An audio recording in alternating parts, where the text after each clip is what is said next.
한자 이야기, 낱말 이야기 465번째 시간입니다. 이번 시간 좀 어려운 낱말 한번 살펴볼까요? 자주 쓰는데 좀 어렵습니다. 글자가 좀 어렵습니다. 귀추라는 말, 귀추가 주목된다. 그런 얘기가 있죠. 어떤 사건이 터졌을 때 그 향방이 어떻게 되냐, 어떻게 결론이 어떻게 날 것이냐, 그 돌아가는 방향, 그것이 귀추가 주목된다 하는데, 귀추, 귀는 뭔가 우리가 보면 뭔가 돌아간다는 그런 의미 같은데, 추는 어떨까요? 뭘까요? 네, 글자가 상당히 복잡하죠. 귀, 추, 귀는 돌아간다, 귀향, 귀가, 뭐 여러 가지 많이 씁니다. 그리고 추는 달린다는 뜻이에요. 달린다는 뜻이 잘 보기 힘든 글자예요. 그렇죠? 그리고 빨리 그를 추다 이렇게 되어 있습니다. 네, 돌아갈 귀는 이 글자를 뜯어봐도 상당히 어렵습니다. 사실은. 자, 맨 오른쪽부터 보면 이거 비를 얘기합니다. 빗자루. 네, 빗자루를 얘기합니다. 자, 이게 왜 빗자루일까? 위에 있는 것은 이게 손을 얘기하죠. 손에 무엇을 잡고 있습니다. 무엇을 잡고 있느냐? 수건입니다. 수건. 그렇죠? 그리고 이거 뭔가 뭐 잡는 도구로 할까요? 저기 우리가 이렇게 밀대, 봉걸레 같은 걸로 이렇게 쑥 돼 있지 않습니까? 막 그런 걸로 생각할 수 있겠죠. 어쨌든 빗자루를 얘기한다. 비추다. 그리고 발이다. 발이라는 것은 뭐 돌아오고 가고 이런 것을 얘기하죠. 그리고 작은 언덕퇴다. 이렇게 되겠죠. 자, 이것에 대해서는 학자들마다 논란이 좀 많습니다. 여기에서는 제가 일단 생각하는 걸 말씀을 드릴게요. 다른 의견이 있습니다. 다른 의견이 있는데, 이것은 저는 고기로 생각합니다. 고기. 나중에 다른 글자에도 사실은 많이 나옵니다만, 저는 이것을 고기로 생각하고, 자, 고기를 들고 사당을 청소를 하고, 그 발이다.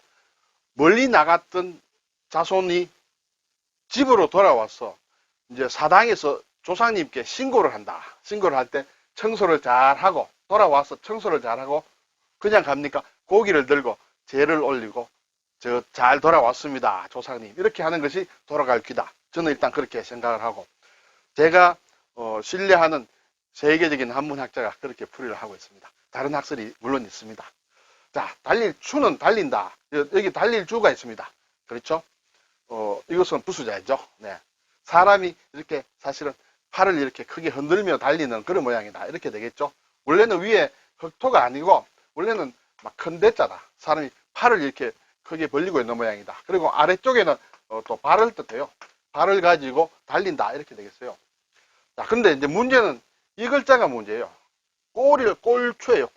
꼴이라는 것은 소나 이런 데 여물을 먹기 위해서 우리가 산에 가서 이렇게 풀을 베어서 꼴을 만들죠. 그 꼴을 얘기합니다. 이것은 이렇게 쌀포가 있고, 여기에 싹철이 있습니다. 싹이, 풀에 싹이 난 걸. 자, 이것이 이제 두 개가 겹쳐져 있다. 이렇게 되겠죠. 그러면, 막 생각하기에 꼴을 베어서 이렇게 빨리 간다. 막 그렇게 얘기를 할 수도 있겠습니다. 그리고 또, 막 유력한 설명에 의하면 어떤 예식을 하는데 높은 사람이 있을 때 거기에 아이들이 또는 사람들이 종종걸음으로 이렇게 빨리 그 자리를 피하는 모양이다. 막 이렇게 또 설명을 합니다. 어쨌든 빨리 걷는다. 그리고 달린다. 보통 걷는 걸음보다는 좀 크게 이렇게 좀 빨리 걷는 걸 얘기한다. 이렇게 되겠습니다. 그러면 사실은 좀 비슷하죠. 돌아갈 귀나 빨리 걷는 것이나 어떤 한 방향으로 간다는 그런 뜻이 되겠습니다. 그것이 귀추예요. 자, 여기에 꼴을 얘기하는 추는 이런 글자인데, 옛날 글자는 이렇게 돼 있어요. 이게 이거 손이죠. 네, 손 안에 이렇게 싹이 있습니다. 손에 이렇게 꼴을 베어서 손에 들고 있다는 그런 뜻이에요. 이것이 이제 이렇게 모양이 바뀌었다. 이렇게 얘기들 합니다. 자, 이 글자는 단독으로도 쓰입니다. 우리가 자주 쓰는, 잘 아는 낱말에 쓰이는 글자예요. 꼴이다. 네, 뒤에 다시 한번 보도록 하겠습니다. 국어 사전을 보니 귀추란 것은 일이 되어 나가는 형편이다. 그리고 귀착하는 것, 돌아가는 것이다. 그런 뜻이 되겠죠. 또 어떤 사전은 어떤 결과로서 귀착하는 바, 그것을 귀추다. 그렇죠. 우리가 알고 있는 것과 마찬가지입니다. 귀추가 주목된다. 자, 그 일이 어떤 방향으로 흘러갈까? 결과가 어떻게 될까? 결론이 어떻게 날까? 이렇게 되는 것이 귀추가 주목된다. 이렇게 되겠죠. 민심이 지금 어떤 상황인데 이 민심이 어느 방향으로 흐를까? 민심의 귀추, 막 이런 얘기도 우리가 많이 하고 있습니다. 자, 이 추자를 써서 또 많이 쓰는 낱말이 추세라는 말이 있죠. 자, 요즘 추세가 어떻게 되느냐? 추세의 변화가 중요하다. 이렇게 얘기를 많이 합니다. 세상 일이 되어가는 형편이다. 이 추라는 것은 돌아간다는 빨리 간다. 막 그런 뜻이 있으므로 어떤 방향으로 돌아가는 시세라는 것은 어떤 흐름의 움직임의 어떤 세력이랄까 그렇게 볼 수 있겠죠. 그래서 세상 일이 되어가는 형편이 어떤가, 추세가 어떤가, 그때의 대세의 흐름이나 경향, 어떤 특정 시점에 어떤 전체의 흐름을 얘기한다 이렇게 되겠죠. 그래서 세계적인 추세다 또는 뭐 한국에서의 뭐 어떤 추세라든지 여러 가지가 쓸 수 있습니다. 이 추세와 추이란 말은 좀 비슷합니다.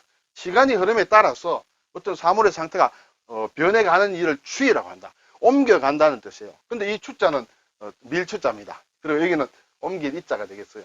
이 추세, 추이 비슷한데 글자가 좀 다르다.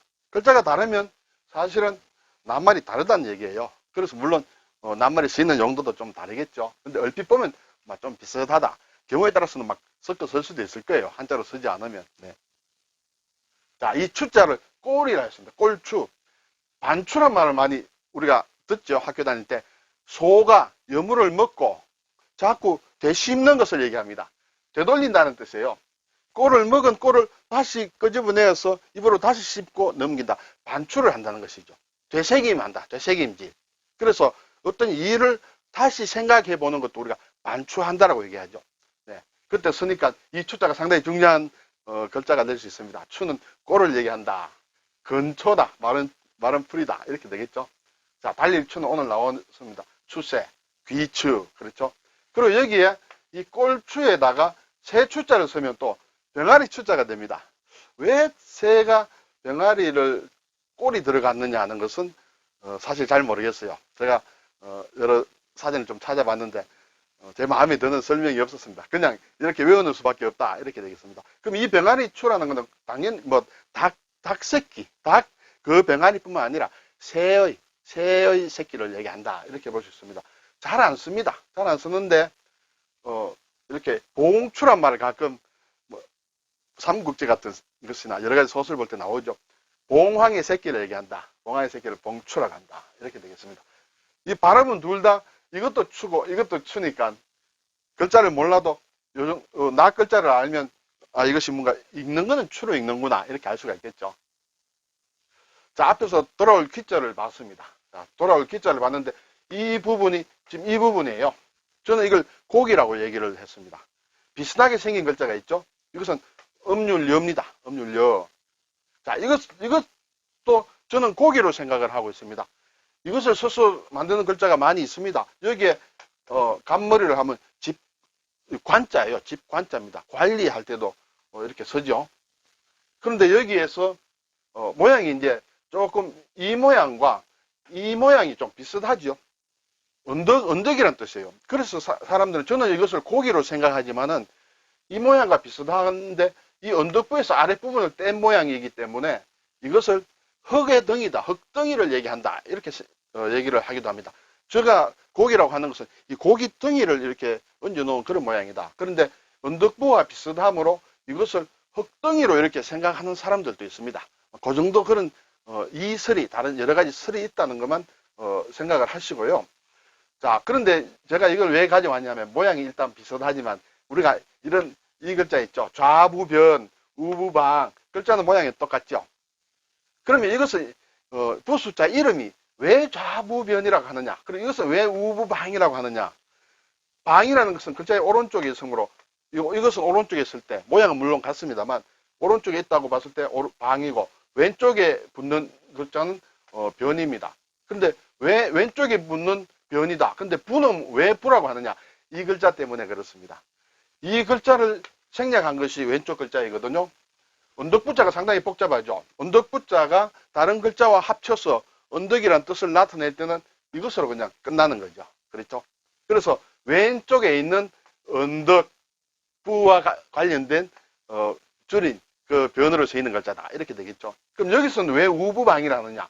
이것은 사실은 고을업자와 같은 글자예요. 그렇죠? 이것은 오른쪽에 붙는 경우에는 지역, 고을을 뜻합니다. 그런데 오른쪽에 붙는 방이다. 그런데 왜 부라고 했느냐? 이것은 역시 언덕부와 닮았는 언덕부로 쓰이는 좌부변과 닮았으므로 부자가 들어갔다. 이렇게 생각을 하시면 되겠죠.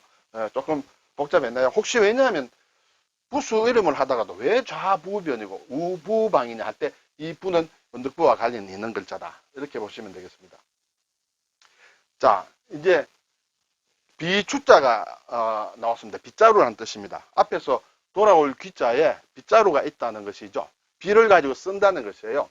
여기에 여를 붙이면 빗자루를 들고 있는 여성은 며느리다. 이렇게 됩니다. 딸도 아니고 며느리다. 며느리만 청소시키냐요? 그것이 아니라 며느리는 사당을 청소할 수 있는 권한이 있는 것이에요. 딸은 시집 가버리면 남의 집에 가죠. 옛날 전국 사람들도 그렇게 생각한 모양이에요. 그래서 부부다 할 때는 이 글자를 씁니다. 비를 뜻하는, 빗자루를 뜻하는 글자에 또 이런 글자도 있습니다. 비해자가 있습니다. 빗자루 휘에. 이것도 상당히 잘 안 쓰지만 중요한 글자예요. 자, 여기에 비해도 보면 손이 있습니다. 그렇죠? 비추에도 위에 손이 있습니다. 비추는 수건근입니다. 그래서 헝겊으로 된 걸레일 것 같아요. 그렇지만 비해는 우리가 빗자루라는 것은 밀대같이 헝겊으로 된 것도 있지만 쌀이비, 대비 이런 것은 또 나무로 만든 그런 것도 있죠. 여기에는 위에 이렇게 쌀이나무라든지 대나무라든지 이런 나뭇가지를 가지고 만든 비다. 그래서 이것도 빗자루다. 이렇게 되겠습니다. 이 많이 쓰는 것은 해성, 헨리 해성이라든지 길게 한 번씩 돌아서 지구를 우리가 도는 그런 해성들도 있죠. 왜 해성이라느냐? 빗자루처럼 생긴 것이다. 어떤 별이 있는데 별 꼬리가 있다 이거예요. 꼬리별이에요. 빗자루처럼 꼬리가 나와 있는 그런 별이다. 그래서 해성이라 한다. 이렇게 되겠죠. 해성처럼 나타났다 할 때 쓰는 글자입니다. 오늘 귀추란 말을 한번 봤습니다. 귀추. 꼴추자도 상당히 중요하다. 반추라는 말은 상당히 고급 용어죠. 동물의 어떤 되새김이지만은 우리 사람들이 생각을 계속 한다든지 이런 것을 반추한다 하는 그런 상당히 격조 높은 낱말로 쓰이는 것이 아닌가 이런 생각이 듭니다. 오늘 귀추에 대해서 한번 생각해 보았습니다. 수고하셨습니다.